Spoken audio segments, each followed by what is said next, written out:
Friends, आप सभी का स्वागत है हमारे स्टूडियो में, जहां दिल्ली से मिलने आए हैं एसके मिश्रा जी आपसे, सिर्फ और सिर्फ आपसे। क्योंकि जो बच्चे आगे पढ़ना चाहते हैं, कुछ करना चाहते हैं या लाइफ में डॉक्टर बनना चाहते हैं, जरूर मिले एसके मिश्रा जी से, जो दिल्ली से आए हैं सिर्फ आपकी मदद करने के लिए। जो लोग बहुत कम बजट में पढ़ाई करना चाहते हैं या जो लोग पढ़ने के लिए काबिल हैं बट उनके पास पैसे नहीं है, बजट में कोई भी कटौती है या कम है, वो सभी लोगों का हेल्प करेंगे और लोगों के साथ मिलेंगे और उनको आगे लेकर जाने के लिए उनके पास बहुत सारे ऑफर्स हैं और बहुत प्रपोजल है। आइए बात करते हैं एसके मिश्रा जी से। हेलो सर, कैसे हैं आप? बस नमस्ते सभी को। और हमारा जो कंपनी है और हम लोग जो काम कर रहे हैं जी, उसके बारे में हम बताने के लिए मेनली आए हैं यहाँ। हमारी ऑफिस कोलकाता में भी है, हमारा दिल्ली में भी ऑफिस है, पटना में भी है, बेंगलोर में भी है और लगभग जितने महानगर हैं वहाँ कोई ना कोई कांटेक्ट हमारा है, जिससे कि किसी को भी कंसल्ट करने में कोई दिक्कत नहीं होती। तो जैसे कि जो स्टूडेंट होते हैं जिनके बारे में जैसे भी मैं अभी बता रही थी अपने व्यूअर्स को, जो बहुत अच्छे मार्जिन से पास किए हैं और वो नहीं पढ़ पा रहे हैं, तो कैसे आप उनकी सहायता करेंगे? देखिए, दो तरह का सीट है। जैसे कोलकाता का कोई बच्चा जो वेस्ट बंगाल से आते हैं, वेस्ट बंगाल में दो तरह का फीस है। एक है आपको स्टेट कोटा फीस और दूसरा है आपको मैनेजमेंट कोटा फीस। तो इसमें हम लोग क्या हेल्प कर सकते हैं, जैसे कि कोई बच्चा 550 नंबर लाया तो उसको स्टेट कोटा के हिसाब से हम लोग करवा देते हैं काउंसलिंग, जो 35-36 लाख में उसका टोटल बजट हो जाता है। अब मान लीजिए जिसका नंबर ही आया है 210 नंबर, ठीक है, 210 नंबर वाले के पास अगर उनके पास पैसे हैं और वो अगर सिर्फ बंगाल से पढ़ाई करना चाहते हैं या फिर इंडिया में किसी जगह से पढ़ाई करना चाहते हैं, तो हम उसका काउंसलिंग करते हैं और पूरा का पूरा प्रक्रिया पारदर्शी है, किसी को इसके लिए टेंशन लेने की जरूरत नहीं है। तो उसका जब हम काउंसलिंग करते हैं, उस काउंसलिंग के बाद हम लोग उसको जो है एक लोएस्ट पैकेज बनवाते हैं कॉलेज से। जैसे मान लीजिए आपके यहीं पे एक कॉलेज है JIS स्कूल ऑफ मेडिसिन है, ठीक है, तो इस कॉलेज में जैसे फीस है मान लीजिए 1 करोड़ रुपया, ट्यूशन फीस और वगैरह सब जोड़ के 1 करोड़ का उन्होंने बजट बनाया। हम उसमें बच्चे को मिनिमम 10 लाख का डिस्काउंट करवा रहे हैं। अच्छा, 1 करोड़ में 10 लाख के डिस्काउंट। आप ये मान के चलिए कि अगर कॉलेज का फीस जो वेबसाइट से लेकर सब जगह दिया हुआ है, उसमें अगर आपको 10 लाख का डिस्काउंट हो रहा है तो आपको क्या बेनिफिट हो रहा है आप खुद देख रहे हैं।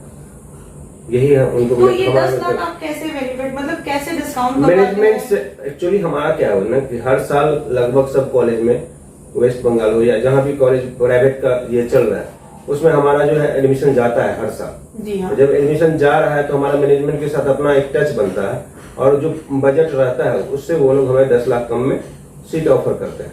अच्छा, ये कितने मार्क्स से लेकर कितने मार्क्स के बच्चों को आप एडमिशन करवाते हैं? 200 प्लस के जो भी बच्चे हैं, और अगर उनको वेस्ट बंगाल में या फिर इंडिया में कहीं भी एडमिशन लेना है तो मार्केट का क्या बजट है पता नहीं, हम आपको 70 लाख से लेकर के 90-95 लाख में अच्छा कॉलेज देंगे। कहाँ के कॉलेज देंगे आप? हमारे पास कॉलेजेस एक तो वेस्ट बंगाल का है लगभग सारे कॉलेज, कर्नाटका के अच्छे अच्छे कॉलेज देंगे, ठीक है, उसके बाद तमिलनाडु कॉलेज है, पौंडीचेरी का कॉलेज है, इसके अलावा दिल्ली NCR का, यूपी का कॉलेज है, राजस्थान का कॉलेज है। तो हर जगह के कॉलेजेज हैं। अब बच्चा का चॉइस, स्टेट चॉइस, ये दोनों चीज देखना पड़ता है। आज की डेट में अगर आप कोई अदर स्टेट जाते हैं, अगर अदर स्टेट जाते हैं तो बच्चे को क्या प्रॉफिट है वो मैं बता देता हूँ। कल की डेट में अगर आप डॉक्टर बनिएगा तो MBBS के बाद आप PG करने जाइएगा, और PG अगर आप मान लीजिए आप बिहार से हैं और वेस्ट बंगाल से कर रहे हैं MBBS, तो PG जब आप कीजिएगा तो आपको वेस्ट बंगाल के तहत जो है 50% आपका सीट रिजर्व हो जाता है, तो वो फायदा हो जाता है दूसरे स्टेट से करने से। तो आप कोशिश ऐसा कीजिए कि अगर अपने स्टेट में आपको सीट नहीं मिल रहा है तो कर्नाटका, तमिलनाडु, वेस्ट बंगाल, राजस्थान, जहां सीट ज्यादा है PG के, वहां पे एडमिशन लीजिए ताकि आपको PG करने में आसानी रहे। ठीक है, एक सेकंड, बहुत जोर करने लगा। NMC का गाइडलाइंस क्या है जो स्टूडेंट्स आपके पास आएंगे? NMC के गाइडलाइन के हिसाब से होता क्या है, जैसे आपने बच्चा अभी एग्जाम दे दिया, अब नीट क्वालिफाइड कर चुके हैं सारे बच्चे, और मान लीजिए 2024 का कट ऑफ जो है 164 जनरल के लिए, SC ST OBC के लिए 129 है। तो ये जो बच्चे लाए हैं तो NMC ने गाइडलाइन दिया हुआ कि ये सारे बच्चे जो है अपने हिसाब से कॉलेज में एडमिशन ले सकते हैं, काउंसलिंग करा सकते हैं। और काउंसलिंग के लिए हर स्टेट का अलग अलग ये निकलता है डेट निकलता है, और हर स्टेट अपना जो है, जैसे जितने स्टेट हैं वो अपना मेडिकल काउंसिल उसके बनी हुई है, डीजीएमई होता है, director general of medical mission होता है, वो सारा कुछ जो है खुद डेट निकालती है। उस डेट के हिसाब से जो गाइडलाइन दिया हुआ है एनएमसी कि तुम नीट क्वालिफाइड हो गए और तुम अपना काउंसलिंग कराओ और अपना कॉलेज लो, बस यही एक प्रोसेस है। काउंसलिंग कराने की क्या जरूरत है? विदाउट काउंसलिंग आपको सीट ही नहीं अलॉट होगा। तो काउंसलिंग कैसे करवाते हैं और क्या प्रोसेस है, थोड़ा बताएं खुलकर। काउंसलिंग का प्रोसेस ये है कि जैसे अब बच्चे जो आपके हैं, मान लीजिए हमारे पास कोई बच्चा है, तो बच्चा अपना सारा डॉक्यूमेंट दिया, लिस्ट ऑफ एक डॉक्यूमेंट है, अगर बोलिएगा तो मैं वो लिस्ट ऑफ डॉक्यूमेंट आपको बता सकता हूँ। उसमें क्या है कि मेनली जो है आपका 10th मार्कशीट, अगर थोड़ा दिखाएं कैमरा में तो बहुत अच्छा होगा। 10th मार्कशीट, +2 मार्कशीट, इसके अलावा जो है 10+2 के बाद चाहिए वो क्या कहते हैं आपका सर्टिफिकेट जो स्कूल से मिलता है, हर बच्चे को मिलता होगा, जो इन्होंने फर्स्ट डिवीजन किया, इन्होंने सेकंड डिवीजन किया, वो सर्टिफिकेट चाहिए। उसके अलावा वहाँ का एसएलसी चाहिए। उसके बाद जो है जो मेनली डॉक्यूमेंट है, डेट ऑफ बर्थ चाहिए, मेडिकल सर्टिफिकेट चाहिए, वो किसी भी मेडिकल प्रैक्टिशनर से वो बना सकते हैं कि वो पूरी तरह से फिट है पढ़ने के लिए। ये सारा मेनली 18-19 डॉक्यूमेंट है, उसका लिस्ट मैं आपको दे देता हूँ। आप वो लिस्ट जो है आप मैं दिखा दूंगी अपने चैनल में, ये दिखा दीजिएगा, उसमें कोई दिक्कत नहीं। अच्छा, मेरा कहने का मतलब ये है, चलिए ठीक है, वो प्रोसेस हो गया। जो बच्चों को सरकारी कॉलेजेस में एडमिशन लेना है उसके लिए क्या है?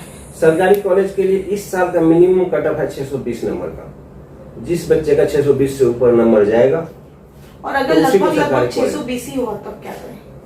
हो सकता है उसको सीट मिल जाए, हो सकता है ना भी मिले, लेकिन 620 कम से कम चाहिए ही चाहिए इस डेट में, क्योंकि अब इस साल का कट ऑफ हाई हो चुका है।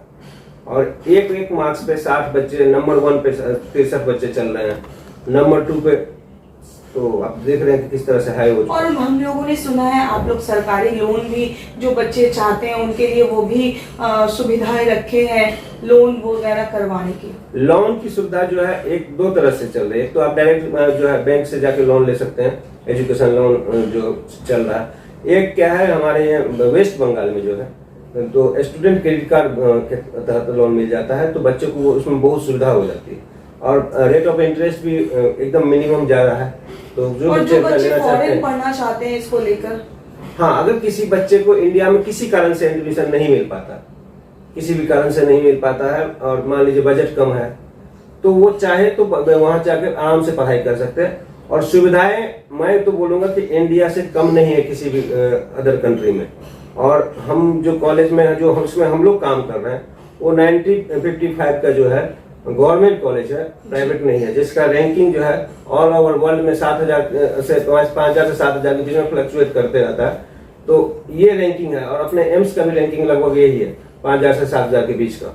तो आप समझ सकते हैं कि रैंकिंग के हिसाब से कौन से रैंक पे वर्ल्ड में वो चल रहा है।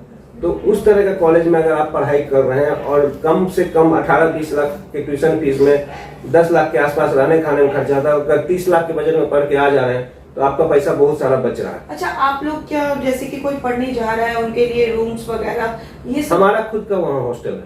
हॉस्टल है, क्या प्राइस है? हॉस्टल में जो है हम लोग जो है अच्छा खाना भी खिलवाते हैं, और अच्छी सुविधाएं जो रिक्वायरमेंट है बच्चों को वो सारा हम लोग करके देते हैं। ओके, चलिए। मिश्रा जी, मेरा एक सवाल आपसे ये है, जो बच्चे अब्रॉड जाएंगे, लड़के होते हैं, लड़कियां होती हैं, लड़कियों के साथ बहुत इश्यूज होते हैं, तो वो कैसे सेफ है? मतलब कैसे आप लोग उनको मतलब पूरे पर्टिकुलर तरीके से सेफ साइड कर पढ़ाई भी करवाएंगे, उनके सब तरीके से ध्यान कैसे रखी जाएगी? हर कॉलेज जो है बाहर के कंट्री में जो भी है सब को एजुकेशन कॉलेज है, तो इस तरह का कोई समस्या होता नहीं है। अब उनका जो मेन इशू होता है, बाहर जो भी बच्चे जाते हैं उनका मेन इशू ये होता है कि वो इन्वायरमेंट वहाँ का कैसा है, तो लोग वहाँ के फ्रेंडली हैं कि नहीं है। तीसरा इशू है कि बाहर में कोई लड़की निकल रही है, उस कंट्री में सब सेफ्टी है कि नहीं। तो सेफ्टी रेशियो के हिसाब से आप जब जाइएगा तो आपको खुद दिखेगा। आजकल तो रैंकिंग निकलता है गूगल पे कि हाँ कौन से स्टेट का क्या रैंकिंग। हमारे इंडिया से उन लोगों का रैंकिंग बहुत अच्छा है, और हम लोग वहाँ जाते हैं आते हैं तो देखते हैं कि क्या रैंकिंग है, कैसे क्या हो रहा है क्या नहीं। लेकिन हमेशा देखी जाती है जो कॉलेजेस में रैगिंग होते हैं, और खास करके इन कॉलेजेस में जो बाहर से बच्चे जाते हैं उनके साथ बहुत ही परेशानियों का उन्हें सामना करना पड़ता है। तो आपको मतलब आप कंफर्म कर सकते हैं वहाँ इस तरीके के ऐसे कुछ नहीं, क्योंकि ऐसे होने के कारण बच्चे सुसाइड करने तक अपने कदम बढ़ाते हैं। विदेश में सुसाइड का रेशियो तो नहीं के बराबर है। अब कोई किसी और कारण से करता है तो भी लोग सोचता है कि हाँ इसी कारण सुसाइड हुआ। ना उसको वहाँ पे पढ़ाई का दिक्कत है, ना वहाँ पे क्या कहते हैं लैंग्वेज का दिक्कत होने देते हैं हम लोग, क्योंकि हर जगह एक जो है लोकल गार्जियन के रूप में आदमी का हम लोग ने अपॉइंट करके रखा हुआ है। और हमने किया क्या है, जो गर्ल्स हॉस्टल है और बॉयज हॉस्टल दोनों अलग अलग हॉस्टल हमने बनाया है। बहुत जगह क्या है कि एक ही फ्लोर में, जैसे मान लीजिए 10 मंजिला बिल्डिंग है, इसी में 3 फ्लोर बांट दिया, गर्ल्स का 3 फ्लोर जो बॉयज का, और सब एक साथ रहते हैं। हमने वो उसको स्ट्रिक्टली मना करके हमने बॉयज का अलग हॉस्टल रखा है, गर्ल्स का अलग रखा है। कोई भी लड़का गर्ल्स हॉस्टल में नहीं जा सकता है, वहाँ सिर्फ लड़कियां हैं और जो वार्डन से लेके जो भी हैं सब लेडीज ही रहती है। लेकिन अभी जो हम लोग देख रहे हैं, जो वार्डन होती है वो भी बहुत बुरे तरीके से उनके साथ ट्रीट करती है। इसके अलावा बहुत सारी चीज जो हमारे आंखों के सामने लगभग आती है, उसके ऊपर आप लोगों ने क्या सोचा है? देखिए, हम लोग जो वार्डन रखे हैं वो हमारा अपना वार्डन है, हमारा खुद का हॉस्टल है, तो जितनी ज्यादा सुविधाएं हो सकती है उतना हमने दिया है। चाहे वो उसका एसी रूम का सुविधा हो, चाहे उसको क्या कहते हैं इलेक्ट्रिसिटी का दिक्कत ना हो, वाईफाई का दिक्कत ना हो बच्चे को, क्योंकि वाईफाई आज के डेट में सबसे ज्यादा इम्पोर्टेंट है। हमारी तरफ से वो फ्री वाईफाई का सिस्टम लगा हुआ है। खाने का जो है 3 टाइम के खाने का सिस्टम किया हुआ है।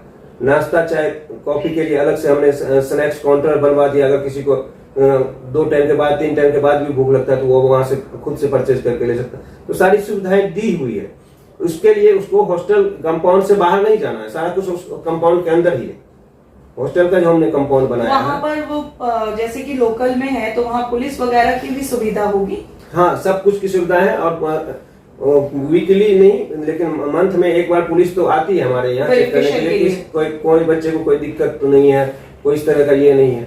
और हर साल तो बच्चे जाते ही हैं वहाँ वेरिफिकेशन करवाने। अब तक आप लोगों ने कितने बच्चों की एडमिशन करवाई है? अब तक मैं लगभग 20-21 साल से यही काम कर रहा हूँ। तो लगभग हम विदेश के अंदर जो है कम से कम बच्चे हमारे गए होंगे तो 5000 से ऊपर गए होंगे। और इंडिया में करीब 6 से 7 हजार बच्चे का एडमिशन हमने करवाया है अभी तक। लगभग 12-13 हजार बच्चों आराम से, उससे ज्यादा ही होगा, माइनस में नहीं होगा। हर साल हमारे जो कंट्री है, हमारे 3-4 कंट्री में जो हमारा मेन बच्चा जाता है, उसमें से किसी कॉलेज में ऐसा नहीं कि 300 से कम बच्चा हमारी तरफ से गया हर साल लगभग। आपसे मिलके बहुत खुशी हुई। जैसे कि आपको हम बता रहे थे, दिल्ली से आए हैं सर आप सभी से मिलने के लिए। आप सभी जरूर कांटेक्ट करें सर से। सर, आपसे कांटेक्ट करने के लिए हमारे व्यूअर्स क्या करेंगे? कुछ नहीं करना है, आप हमारे जो है नंबर मैम अभी दे देगी और उस पर कॉल कर सकते हो। वेबसाइट का डिटेल है www.mits.com। और इसके अलावा जो है हमारे जो कोलकाता के लिए हमारे पास जो है गौरव और अमित जी यहाँ पे हमेशा आप लोग को जो भी किसी भी तरह की दिक्कत हो उसके लिए वो लोग हैं। वही लोग पूरा ऑफिस देख रहे हैं कोलकाता का, सब कुछ यही लोग कर रहे हैं। तो आप लोग इनसे मिलिए, संपर्क कीजिए और डिटेल वगैरह जो नंबर डिस्क्रिप्शन में मैम लगा देगी, सबको कोई दिक्कत नहीं। थैंक यू दोस्तों, आप देखें और जरूर कांटेक्ट करें सर से।